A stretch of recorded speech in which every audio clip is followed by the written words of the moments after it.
नमस्कार दोस्तों। एक बार माता लक्ष्मी भगवान विष्णु से मिलने के लिए जाती हैं और कहने लगती है, प्रभु, जब मैं आपसे मिलने के लिए आ रही थी तो मेरी नजर मृत्युलोक पर पड़ी।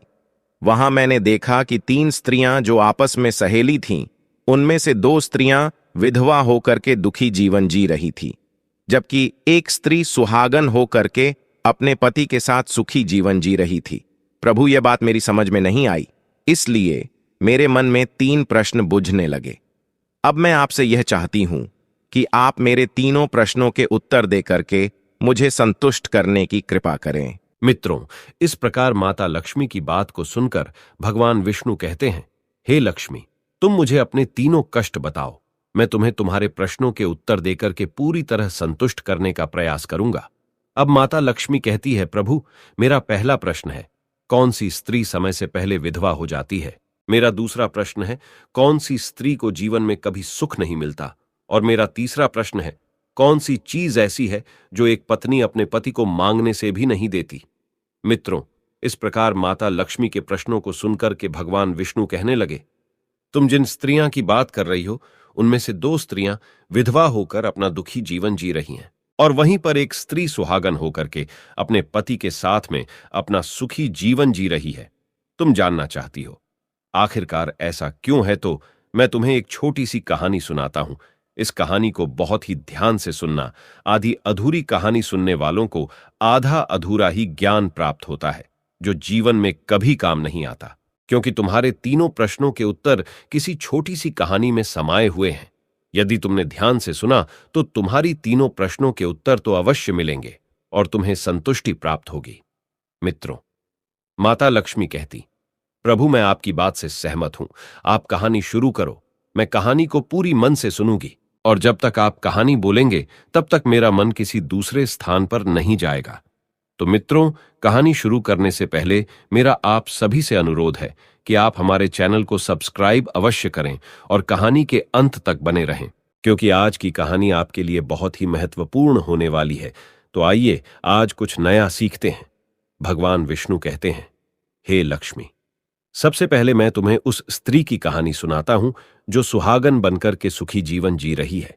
देखो, जिस सुहागन स्त्री की तुम बात कर रही हो, वो स्त्री एक राजा के नौकर की पत्नी है, और जिस नौकर की वो पत्नी है, उस नौकर को अपनी पत्नी पर पूर्ण विश्वास और भरोसा है कि वो पतिव्रता है, जिसकी महिमा वो अपने साथियों में बार बार करता है।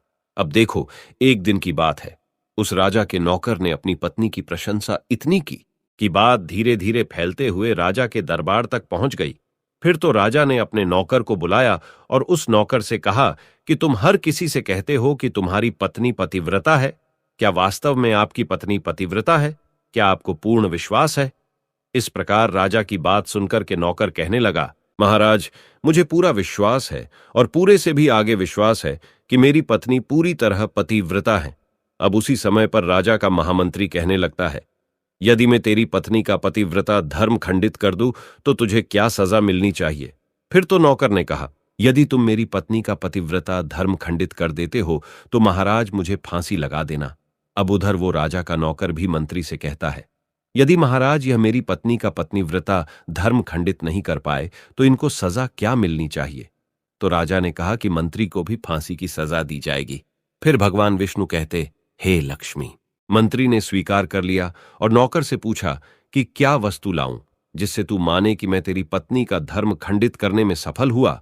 तो नौकर ने कहा, मंत्री, यदि तुम मेरे घर से जाकर के मेरे विवाह के समय पर मुझे एक पटका मिला था और एक कतार मिली थी, वो मेरी पत्नी ने बहुत ही संभाल कर रखी है, जो सुहाग की निशानी मानी जाती है। यदि तू पटका और कटार लाकर मुझे दिखा दे तो मैं मान जाऊंगा कि मेरी पत्नी का धर्म तूने पूरी तरह नष्ट कर दिया है। अब शर्त स्वीकार हो जाने के बाद में वो मंत्री शहर में जाता है और एक दूती से जाकर मिलता है। वो दूती हमेशा एक दूसरे से भिड़ने का काम करती थी, और जो काम कोई नहीं करता था वह काम करने में वो सक्षम थी।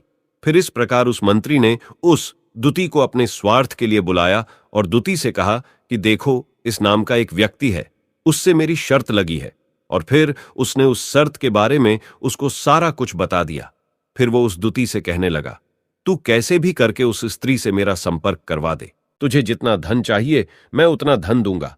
इस प्रकार मंत्री की बात सुनकर कि दुती कहने लगी, भाई, तू उस औरत के बारे में बात मत कर।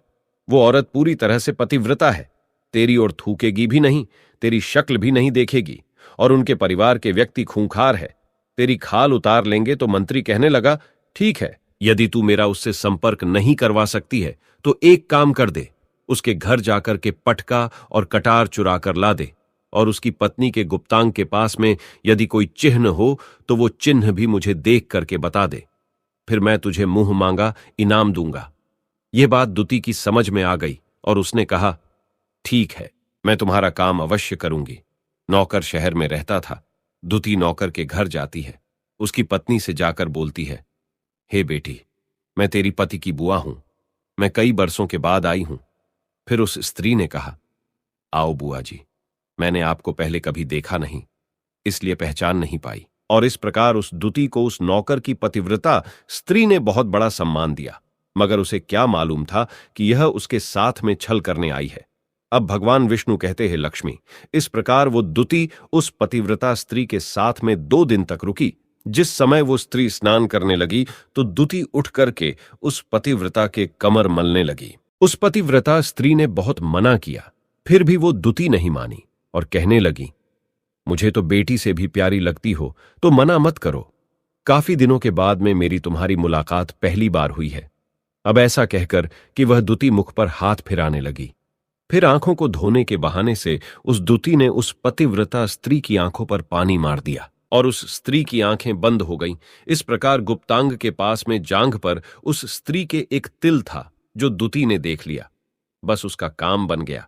उधर ही स्नान करने के बाद में जब वह पतिव्रता स्त्री रसोई में खाना बनाने गई तो दुती को मौका मिल गया और उसने पटका और कटार उस नौकर के घर से चुरा ली और वहां से एकदम से भाग गई। और जाकर के दुती ने वो पटका और कटार मंत्री को दे दिए और उस पतिव्रता स्त्री के जांघ पर तिल की निशानी भी बता दी। फिर वह मंत्री पटका और कटार लेकर के सीधा राजा के दरबार में पहुंचा और राजा से जाकर कहा, महाराज, मैंने नौकर की पत्नी के साथ में 2 दिन बिताए और यह पटका तथा कटार उसी के हाथों से लेकर आया हूं। फिर तो राजा ने दरबार लगाया और नौकर को बुलाया तथा महामंत्री से सभा में पटका और कटार नौकर को दिखाने के लिए कहा। फिर राजा की आज्ञा पाकर के मंत्री ने उस नौकर को पटका और कटार दिखाई और उसकी पत्नी की जांघ पर तिल भी बताया तो नौकर मान गया कि वास्तव में आज मेरी पत्नी ने अपना पतिव्रता धर्म पूरी तरह से भंग करवा लिया। भगवान विष्णु कहते हैं, लक्ष्मी, फिर तो राजा ने फांसी का दिन 15 दिन के बाद में रख दिया और कहा कि नौकर को 15 दिन के बाद में फांसी पर चढ़ाया जाएगा। और इस प्रकार से नौकर से उसकी अंतिम इच्छा पूछी तो नौकर ने कहा कि मैं अपनी पत्नी से अंतिम बार मिलना चाहता हूं। इस प्रकार राजा ने उस नौकर को आज्ञा दी कि ठीक है, तुम अपनी पत्नी से मिल सकते हो।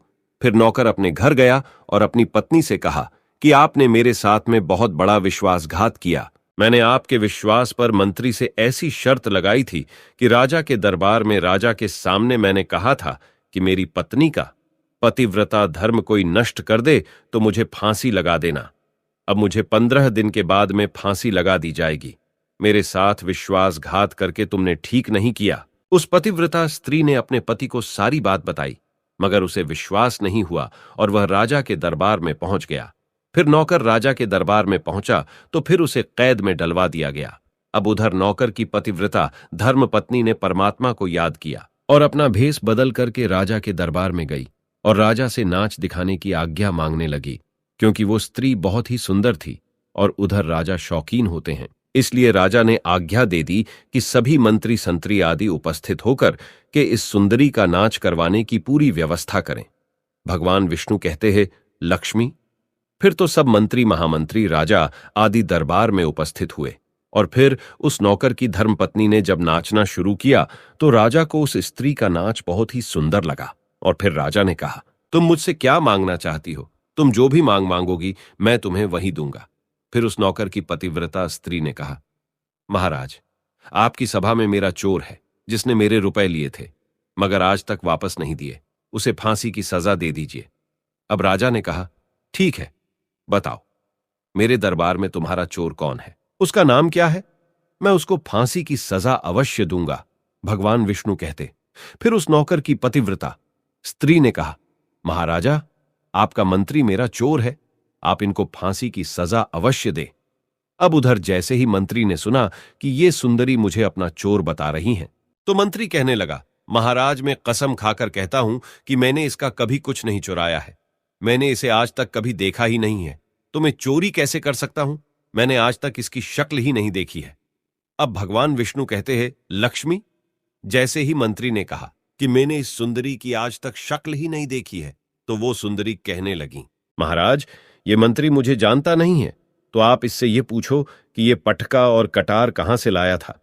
मैं उस नौकर की पत्नी हूं जो आपके यहां पर नौकरी करता है, और आप मेरे निर्दोष पति को फांसी चढ़ाने वाले हैं। अब मैं आपको पूरी दस्ता सुनाती हूं। ये जो आपका मंत्री है, इसने मेरे पास में अपनी एक दुती को भेज करके मेरी जांघ के तिल का पता लगाया, और उसी ने यह पटका और कटार चुराकर के इसको लाकर के दी। और आपके मंत्री के द्वारा भेजी गई दुती जब मेरे घर पर आई थी, तो उसने मुझसे कहा था कि वो मेरे पति की बुआ है और वह पहली बार आई है, इसीलिए मैं उसको पहचान नहीं सकी। और महाराज, जिस प्रकार मैंने उस स्त्री को अपने यहां पर बहुत बड़ा सम्मान दिया और अपने घर पर उसके ठहरने की व्यवस्था की, और इस प्रकार उस नौकर की पतिव्रता स्त्री की बात को सुन करके राजा ने दुती को बुलाया। फिर उस दुती ने राजा को सारी सच्चाई बता दी, जिससे राजा ने उस नौकर को रिहा कर दिया और मंत्री को फांसी पर चढ़ा दिया। भगवान विष्णु कहते हैं, हे लक्ष्मी, इस प्रकार उस नौकर की पतिव्रता स्त्री ने अंत में राजा से कहा, महाराज मैं अपने पति से बहुत प्यार करती हूं। मैं एक चरित्रवान स्त्री हूं। कभी भी मैं अपने पति का नाम तक अपने मुंह से नहीं लेती। भगवान विष्णु कहते हैं, लक्ष्मी, मेरी कहानी पूरी होती है। अब तुम अपने तीनों प्रश्नों के उत्तर सुनो। तुम्हारा पहला प्रश्न था, कौन सी स्त्री समय से पहले विधवा हो जाती है? तो जो स्त्रियां अपने पति का नाम लेती हैं, वो समय से पहले विधवा हो जाती हैं, क्योंकि पति का नाम लेने से पति की उम्र कम हो जाती है और समय से पहले ही उनके पति की मृत्यु हो जाती है। ऐसे स्त्रियां जो पति का नाम लेती है, समय से पहले ही विधवा होकर के एक दुखी जीवन जीती है। बस यही राज की बात है कि तुम जिन 3 सहेलियों की बातें कर रही थी, उनमें से 2 विधवा थी और एक ये नौकर की पत्नी थी जो पतिव्रता स्त्री थी। ये पतिव्रता स्त्री कभी भी अपने पति का नाम मुंह से नहीं लेती थी, और उधर वो 2 स्त्रियां जो विधवा होकर जीवन दुखी होकर जी रही है, वो हमेशा अपने पति का नाम लेकर ही बुलाती थी, जिसकी वजह से उनके पति की उम्र कम हुई और फिर वो दोनों स्त्रियां समय से पहले ही विधवा हो गईं और आज वो दुखी जीवन जी रही हैं। इसलिए कभी भी स्त्रियों को अपने पति का नाम अपने मुंह से नहीं लेना चाहिए। अब तुम्हारा दूसरा प्रश्न था, कौन सी स्त्री को जीवन में कभी सुख नहीं मिलता है? तो समझ लो, जो स्त्रियां अपने पति के बिना अनुमति के किसी तीर्थ स्थान या उत्सव में जाती हैं, उनके जीवन में कभी सुख नहीं आता। ऐसी स्त्रियां जीवन पर दुखी रहती हैं और उन्हें पति का कभी प्रेम नहीं मिलता। भगवान विष्णु कहते हैं, लक्ष्मी, तुम्हारा तीसरा प्रश्न था कि ऐसी कौन सी चीज है जो एक पत्नी अपने पति को मांगने से भी नहीं देती? तो समझ लो, वह चीज गाली है। एक चरित्रवान स्त्री कभी अपने पति को गाली नहीं दे सकती, और जो स्त्री गाली देती है वो स्त्री कभी चरित्रवान नहीं होती, और ऐसी स्त्री जीवन भर रोती है, उसके जीवन में कभी सुखी नहीं आती, और समय से पहले ही ऐसे स्त्री विधवा हो जाती है। मित्रों, इस प्रकार कहानी सुनने के बाद में माता लक्ष्मी पूरी तरह से अपने तीनों प्रश्नों से संतुष्ट होकर कहती हैं, प्रभु, वास्तव में जो स्त्री चरित्रवान होती है वो कभी दुखी जीवन नहीं जीती है, क्योंकि ऐसे घर में लक्ष्मी का सदा वास होता है और वह घर धन धान्य से हमेशा भरपूर बना रहता है। ऐसी स्त्रियां हमेशा घर को स्वर्ग बना देती हैं। तो दोस्तों, यदि आपको ये वीडियो पसंद आई हो तो प्लीज आप हमारे चैनल को सब्सक्राइब अवश्य करें, वीडियो को लाइक करें, और दोस्तों सच्ची श्रद्धा से कमेंट में जरूर लिखें, जय श्री राम, जय हनुमान। साथ ही देवों के देव हर हर महादेव सदैव आप पर अपनी कृपा बनाए रखे। प्रिय मित्रों, वीडियो को अंत तक देखने के लिए धन्यवाद। जय श्री राम।